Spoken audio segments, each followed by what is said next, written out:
السلام علیکم ورحمۃ اللہ وبرکاتہ۔ اللہ سے دعا کرتے ہیں کہ آپ لوگ خیریت سے ہوں گے۔ سب کی نماز میں فرق کیوں ہے؟ سیاہ کا ہاتھ چھوڑ کر پڑھنا بھی ثابت ہے۔ تو علی مرزا سے اس بارے میں کچھ باتیں کی گئی ہے اور ان سے پوچھا گیا کہ جو ہے سب کی نمازوں میں فرق کیوں ہے، تو انہوں نے بہت اچھے طریقے سے اس چیز کے بارے میں بتایا ہے کہ آپ صلی اللہ علیہ وآلہ وسلم نے جو طریقہ بتایا اور جو صحابہ نے اس پر عمل کیا اور جو اس کے بعد جو چلتا آ رہا ہے، تو اس سب چیزوں کو ریلیٹڈ جو ہے ساری چیزیں انہوں نے بتائی ہیں۔ اور نماز کے بارے میں جو معاملہ ہے وہ اللہ اور اللہ کے رسول سے بہتر کوئی نہیں جانتا ہے۔ تو اللہ ہم سب کو صحیح طریقے سے نماز پڑھنے کی توفیق عطا فرمائے، اور کسی کو بھی ہم غلط صحیح ہم فیصلہ نہیں کر سکتے، اور یہی دعا کرتے ہیں کہ اللہ ہم سب کا معاملہ آسان رکھے اور ہماری نمازوں کو قبول فرمائے، آمین ثم آمین۔ حضرت رسول پاک صلی اللہ علیہ وسلم نے 10 سال مدینے میں گزارے۔ میں اگر غلط ہوں گا تو مجھے آپ نے ٹھیک کرنا ہے۔ جی اب 10 سال جو وہاں پہ آپ نے گزارے، کم از کم 5 نمازیں تو آپ نے صحابہ کے ساتھ پڑھی، چھٹی ہوگی اما عائشہ کے ساتھ پڑھی ہوگی، جیسے بھی سمجھ لیں 5 نمازیں تو پڑھی۔ اب ایک سال میں 365 دن لگا لیں، 10 سال آپ نے وہاں پہ نمازیں پڑھی، 18,250 نمازیں بن جاتی ہیں۔ ایک سنت رسول جو 18,250 دفعہ ہوئی ہو، اگر مسلمان آج اس پہ بھی ایک نہیں ہو سکتے تو پھر مجھے کوئی کہے کہ یہ سنت اختیار کرو، تو میرے دل میں پھر جلن تو ہوگی نا۔ جی ہم خود اس تکلیف سے گزر رہے ہیں، لیکن میں اس میں ایک آپ کو پازیٹیو پہلو بتاؤں۔ As far as basic structure of نماز از کنسرن وہ سیم ہے۔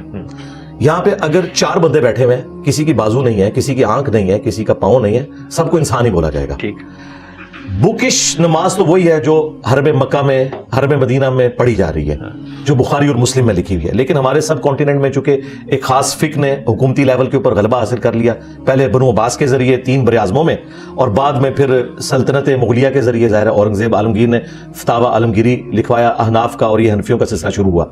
بیسک سٹرکچر ایک ہے، رکعتوں کی تعداد ایک ہے، تمام یہ مانتے ہیں کہ اللہ اکبر کہہ کے نماز شروع کرنی ہے، قیام ہے اس میں سورہ فاتحہ اور 7 سورت ملانی ہے، سب کے نزدیک رکوع میں تسبیحات ہیں، رکوع کے بعد سیدھا کھڑا ہونا ہے، ہر رکعت میں 2 سجدے کرنے ہیں، 2 رکعتوں کے بعد بیٹھنا ہے، اور اگر 3 والی نماز ہے 3 کے بعد سلام پھیرنا ہے، یا پھر 4 کے بعد سلام پھیرنا ہے۔ یہ بیسک سٹرکچر کے اوپر سب کے سب متفق ہیں۔ اب بیچ میں جو نماز کا حسن ہے، جو رفع الیدین والا مسئلہ ہے، اس میں بھی جی وہ بھی میں بتا دوں، رفع الیدین کا جو مسئلہ ہے اس کے اوپر تو اہل سنت کے 3 امام مالک، شافعی، احمد بن حنبل وہ تو اتفاق کرتے ہیں، ایون جی رفع الیدین ہے، ایون شیعہ کے بھی امام شیعہ بھی رفع الیدین کرتے ہیں۔ اس کی حدیثیں موجود ہیں۔ جی دیکھیں، یہ لوگ کہہ رہے ہیں مدینے میں رفع الیدین چھوڑ دیا تھا، انہیں پتہ ہی نہیں کہ نماز جو ہے وہ مدینے کی ہجرت سے تھوڑا عرصہ پہلے 5 نمازوں کا شیڈیول آیا ہے۔ ساری نمازیں نبی اسلام نے پڑھی مدینہ شریف میں، جو 5 وقتہ شیڈیول ہے، وہاں تو تہجد کی نماز تھی مکے میں۔ تو نماز کی احادیث روایت کرنے والے صحابہ جو بخاری مسلم میں ہے نا، ان میں وہ صحابہ بھی ہیں جو فتح مکہ کے بعد مسلمان ہوئے ہیں، کچھ غزوہ تبوک کے موقع پر مسلمان ہوئے ہیں۔ اب اس زمانے تک غزوہ تبوک تو نبی اسلام کی ڈیتھ سے آلموسٹ 1.5 سال پہلے ہوئی ہے، اس وقت تک نبی اسلام رفع الیدین کے ساتھ نماز پڑھ رہے ہیں۔ تو مسئلہ یہ ہے کہ بیچ میں کوئی گڑبڑ ہو گئی ہے، اور وہ گڑبڑ جب شروع ہوئی، امام بخاری نے اسی زمانے میں جز رفع الیدین لکھ دی تھی۔ بیسیکلی رفع الیدین کو انہوں نے کہا سنت ہے نا، چھوڑ دیں تو جائز ہے، سٹارٹ اس سے ہوا۔ یہ جو نفرت ہے تو جائز ہے، ہاں یہ انہوں نے بات کی، ہاں سٹارٹ اس سے کیا۔ لیکن اب یہ دشمنی اس لیول کے اوپر ہے کہ کوئی کہتا ہے مکھیاں مارنا ہے، ٹھیک ہے، دوسری طرف مسواک یہاں سجائی ہوتی ہے سنت کے نام کے اوپر، اس پہ پگڑی پہنی ہوتی ہے، لیکن رفع الیدین میں فرقہ واریت آڑے آ جاتی ہے۔ اور دیکھیں یہاں پہ سب لوگ پیران پیر شیخ عبد القادر جیلانی کو کہہ رہے ہیں، انہوں نے تو نماز کا طریقہ رفع الیدین کے ساتھ لکھا ہوا ہے۔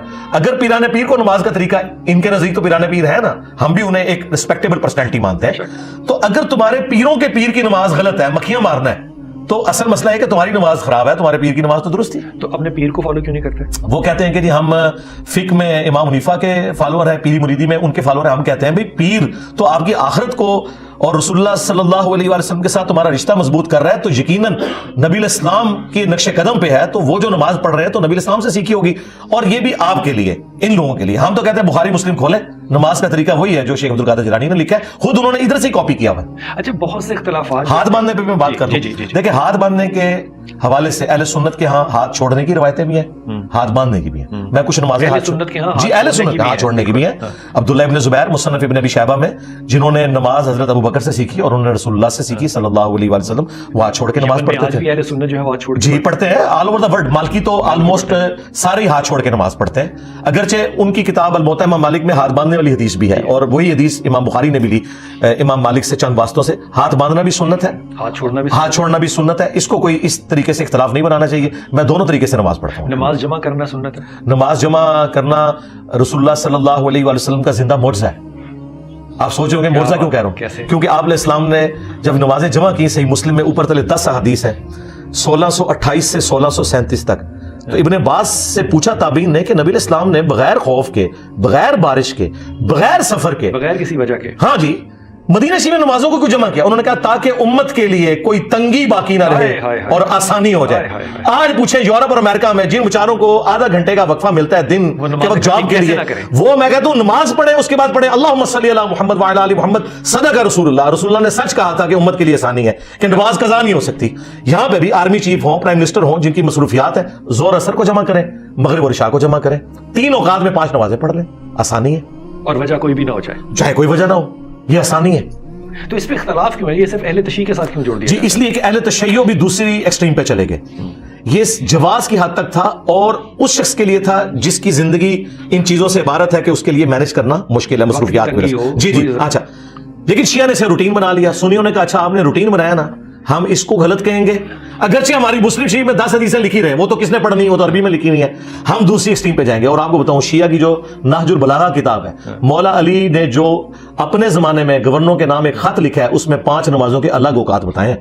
شیعہ کے ہاں بھی افضل یہ ہے. سید جواد نقوی صاحب جو لاہور میں ہے, اور میری خواہش ہے کہ آپ ان کا بھی اس طریقے سے پروگرام کریں, وہ بھی ماشاءاللہ ایک ماڈریٹ اسکالر ہیں. انہوں نے باقاعدہ ویڈیو میں آ کے کہا ہے, وہ خود بھی, ہم گئے تو ہم نے نمازیں جمع کی, انہوں نے اثر لادہ پڑھی, انہوں نے کہا یہ افضل ہے کہ الگ وقت میں پڑھی جائے, یہ جواز ہے. تو میرے پاس ٹائم ہے, میں تو جواز. ایران میں ایک شیعہ عالم سے پوچھا, انہوں نے کہا کہ پڑھ سکتے ہیں آپ, لیکن افضل یہی ہے کہ جی ہاں جی, لیکن پاکستان میں یہ دونوں طرف ایکسٹریم رویے ہیں.